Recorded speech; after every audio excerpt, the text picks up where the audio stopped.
Yeah, Aaron just released one of those early run steelhead here. It was had a little color to it, but we're right in the beginning start of the broodstock return of these fish. Most of them average between 7 to 13 pounds. Occasionally we get one up in the high teens or even the 20-pound class. And this is just the very start of that broodstock return. That'll go all the way into early April. So conditions are perfect today. The river's been on the drop for several days, so we're gonna concentrate on fish that are coming in on the tide.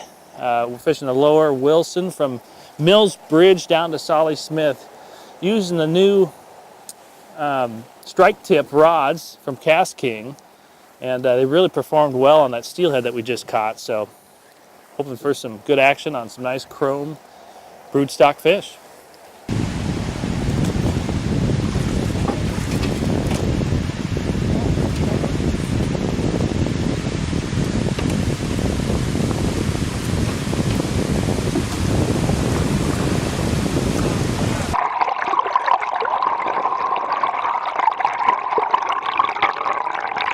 So yeah, these fish are all rod and reel caught.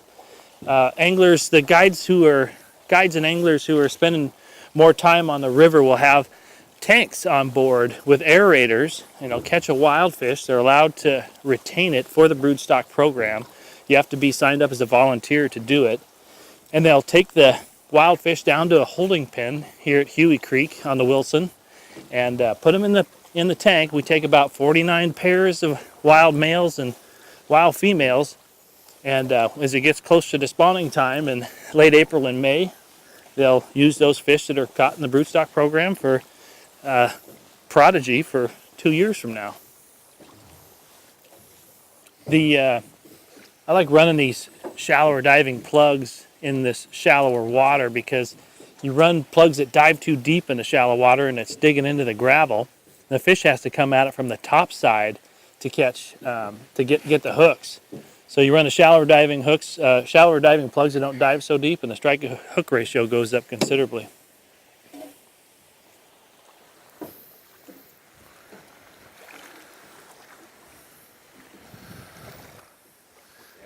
Woohoo! There he goes, ripping. Nice fish. Yeah.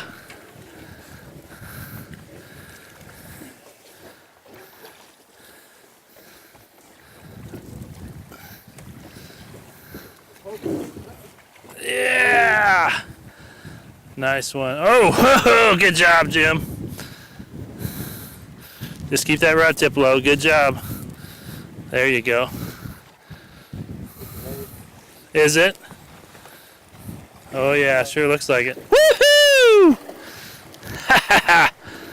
Good job. Keep that rod tip low. Good work.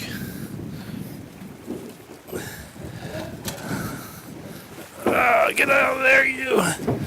Why don't you pull over into this soft pocket on the left side here? That is a hatchery fish. That's a good one, too. All right.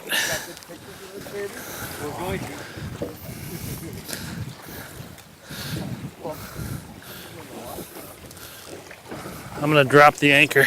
Well done, Bob. You got everybody on a fish today. That should be a guide. I don't care what everyone else says about you.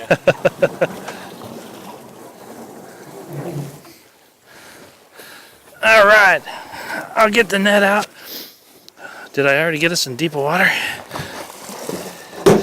Whew, got it.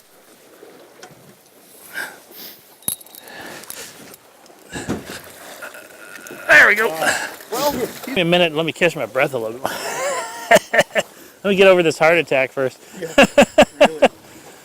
Yeah, this is a nice broodstock fish that whose parents were of wild origin. What makes this program so successful is that this fish's parents were caught on rod and reel, and we're breeding biters versus breeding hatchery fish that made it back to the hatchery without being harvested. So it's really been a tremendously successful program. These fish here, they are more robust in size than some of the washed out hatchery stocks that we've historically used on the coast.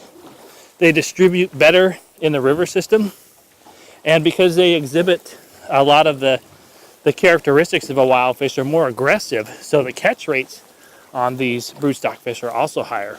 Overall, it's a great product. It's been a huge success. This broodstock program has been 15 years in the making here on the coast, and as soon as we get some of our wild stocks in order on some of the other river systems, we're looking at implementing these strategies on those river systems as well.